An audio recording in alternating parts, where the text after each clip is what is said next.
The book that I am going to summarize today is The Psychology of Money. Through this book, we will dive into 20 insights. In The Psychology of Money, investor and finance journalist Morgan Housel answers these questions and shares how human thought, habits, and emotions are intertwined with investment. He shares insights and strategies for how investors can leverage these connections for personal gain, not only financial but personal and emotional as well.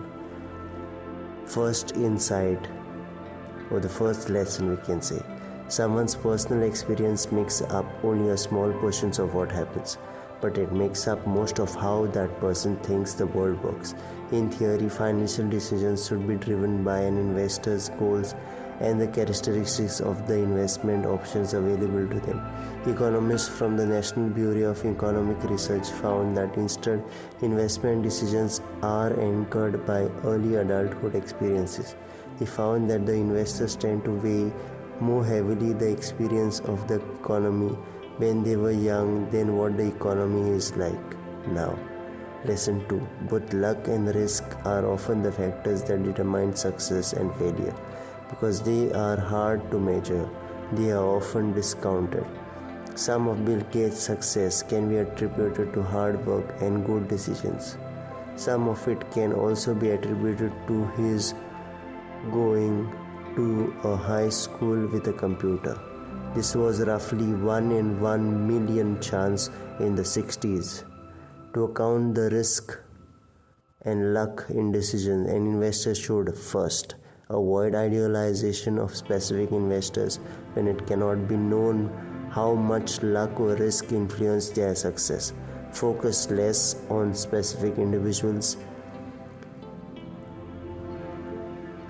and case studies and more on a broad pattern. Lesson 3 that we learn from Psychology of Money: there is never a reason to risk what you have and need for what you don't have and don't need. Social comparisons often causes investors to look up to whoever has more than them and become so convinced that they never need to have what they have, that they take necessary or unnecessary risks that cause them to lose. If someone has enough to cover everything they need, they can avoid unnecessary risk by keeping 4 things in mind. The hardest financial skill is to get the goalpost to stop moving. Social comparisons is the problem that causes unnecessary risk. Enough is not too little, and decide what is never worth risking. Lesson 4. The key to good investing is not to earn the highest returns. It is to earn pretty good returns consistently. The powerful nature of compounding interest is the counterintuitive but is the backbone of investment. Warren Buffett has managed to achieve an average annual return of 22% throughout his career. On the other hand, James Simmons, a Renaissance technologist, has achieved an incredible 66% per year. Yet Buffett is 75% wealthier than Simmons because he has invested for 40 years younger than Simmons. More than 97% of Warren Buffett's wealth has now been accumulated after the age of 65. Lesson number 5 from the book of Psychology of Money: getting wealthy and staying wealthy are 2 different things. Getting wealthy requires risk and being optimistic. Staying wealthy requires caution and paranoia. 40% of the companies successful enough to become publicly traded lose all their value over time. The Forbes 400 list has on average a 20% turnover rate per decade. To avoid these fates, investors should 1. Prioritize being financially unbreakable over bigger returns. 2. Build the possible or likely failure of any plan into your plans. And 3. Develop a personality that is optimistic yet paranoid. Lesson 6 from the Psychology of Money: most investments either fail or break even. The vast majority of your successful is determined by a small number of big winners. Tail events. In the Russell 3000 index, 40% of the companies lost at least 75% of their value. Effectively, all of the index returns were driven by only 7% of companies that outperformed the average day by at least 2 standard deviations. In VC investing, approximately 65% of companies lose money. 2.5% return 10 to 20 times their investment. 1% return is greater than 20x their investment.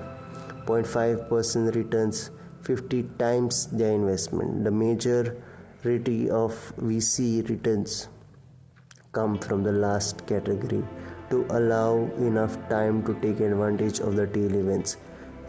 So you have to not panic in a crisis and sell prematurely. Be a consistent investor. Take advantage of a wide range of investment. Lesson 7. If your goal is happiness, then a person should structure their wealth to maximize their control over their own life and own time. In 1981, psychologist Agnes Campbell studied what made people happy. He found that most people were happier than most psychologists assumed, but could not be grouped by income, geography, or education. He found that the most influential factor was whether people felt they had control of their own time. Money can contribute to giving people control of their own time, but it is not a guarantee. Lesson 8 from the psychology of money. Wealth is the money that is not spent. But to accumulate wealth, people must accept that being wealthy and looking wealthy are different things.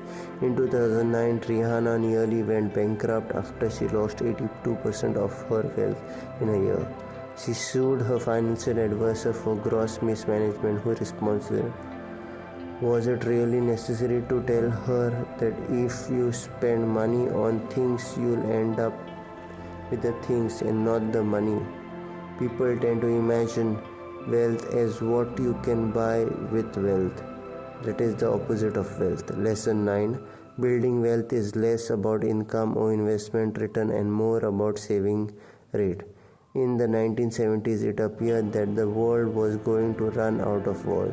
The rate of oil consumption was increasingly faster than the rate of oil production, but those predictions did not account for the new efficiency technology would create. The US now uses 65% less energy per dollar of the GDP than in 1950. Saving is like that oil. It is easier and more effective to use the already available wealth more effectively than to find new sources of wealth. Lesson number 10. It's more important to have flexibility. 100 years ago, 75% of people had neither a telephone nor regular mail. The only real competition that most people had were the people in their immediate surroundings. Now the entire world is competition, and it is increasingly hard to compete. Each year, almost 600 people get a perfect score on a SAT, and 7,000 come with a few points. In the past, each of these people would be unrivaled in their immediate area. Now they are competing against each other. As it becomes harder and harder to compete, it becomes more and more important to save, because saving provides flexibility and time to wait for good opportunities both in career and in investments. Lesson number 11. If being reasonable is easy to maintain, then being coldly rational. That should be done, because anything that helps keep an investor in the game long enough to benefit from tail events will have a quantifiable advantage. In 2008, a pair of researchers at Yale created a retirement strategy whereby investing using a 2-to-1 margin when buying stock, investors could increase their retirement saving by 90%. However, this strategy also makes it easy to lose everything when you are young and expects you to pick up from that and keep going so that it works. It's entirely rational, but no reasonable person would behave like that. It's hard to be rational, it's easier to be reasonable. Lesson 12. One good way to stay in the game long enough to benefit from tail events is for investors to have an emotional connection to their investment. Many investors pride themselves on lack of emotion, but with no love of investments, they have made it easy to panic in a downturn and sell too early. If investors invest in something they love, they will be more willing to ride out the turbulence and stay in the game longer. Lesson 13. History is a poor guide to investing because it tricks investors to think that the future will be like the past. Things that have never happened before happen all the time. The future is rarely like the past, and if investors forget, they will miss the unprecedented events that have the most significant effect on the future. To avoid this, when looking at history, look for patterns and generalities instead of discrete events. The further back history goes, the more general conclusions should become. Lesson 14. No one can know everything that is going to happen, so they have to invest safely enough to experience tail events. When people are asked about other people's home renovation projects, they predict that they will run on average between 25% and 50% over budget. But when they are asked about their own, they usually predict they will come in at budget. Over time, the stock market returns an average of 6.8 per year, but it does not go down. And what if that happens at critical time? Investors need to build a margin of error into all their plans to be prepared for these eventualities and ensure they are not wiped out. Lesson 15. Long-term financial plans should have the potential for change built into them. Only 25% or 27% of college graduates work in the field related to their degree. 29% of stay-at-home parents have college degrees. Research shows that from age 18 to 68, people underestimate how much they and their goals will change, and that makes long-term financial planning hard. To plan for this change, first avoid the extreme ends of planning, and two, reject the sunk cost fallacy. Lesson number 16. Most investors who try to game the system see it come back to bite them. Morningstar studied 112 tactical mutual funds from 2010 and 2011, which tried to beat market returns and compared them to simple 60/40 stock bond mutual funds. They found that, with few exceptions, gained less, were more volatile, and were subject to just as much downside risk. Volatility, loss, and uncertainty and doubt are natural parts of investing. Investors have to accept that sometimes they will make a loss and not get out because of that. Lesson 17. Bubbles form when the momentum of short-term returns attract enough money that the makeup of investors shifts from mostly long-term to primarily short-term. From 2000 to 2004, the number of homes sold more than once in 12 months that were flipped rose from 20,000 to 1 lakh per quarter. This in turn drove up the price of homes. Similarly, in the late 90s, day traders, to whom the cost of stock was largely irrelevant as long as it went up in a day, drove up the prices of most stocks. Cisco rose 300% in 1999 and Yahoo rose to $500 in the same year. Lesson number 18. Bubbles, however, do their damage when long-term investors start taking their cues from short-term investors. In 1999, the average mutual fund had a 120% annual turnover. Meanwhile, that long-term investors were not investing for long-term. Different investors have different goals, and one of the biggest financial mistakes that can be made is to take advantage of cues from investors who have different goals from you. Lesson number 19. Bad news will get more coverage, but identification of places with potential can be massive.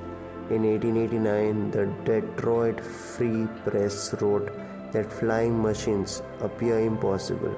4 years later, the Wright brothers flew the first airplane. Even then, most wrote it off. It wasn't until World War I, which began in 1914, that airplanes began to get regular use. The first major coverage of an airplane in the media, however, was a crash in 1908. Progress tends to happen too slowly to notice, but setbacks happen too quickly to ignore. Lesson number 20.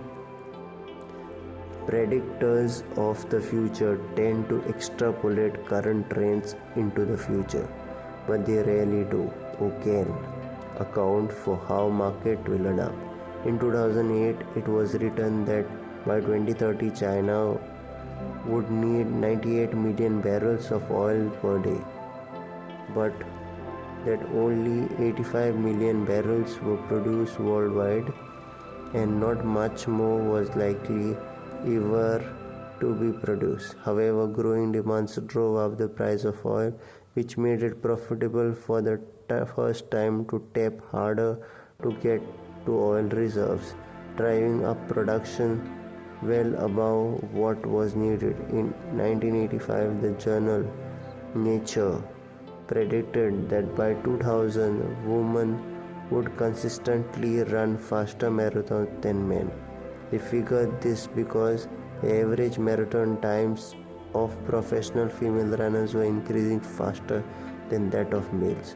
However, if you extrapolated those numbers at the rate indefinitely into the future, women would quickly run faster than 1000 miles per hour.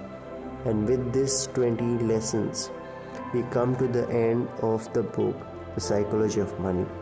If you like this video, please give a thumbs up, subscribe to this channel, and please comment your thoughts or any one lesson or idea that you liked from this book summary.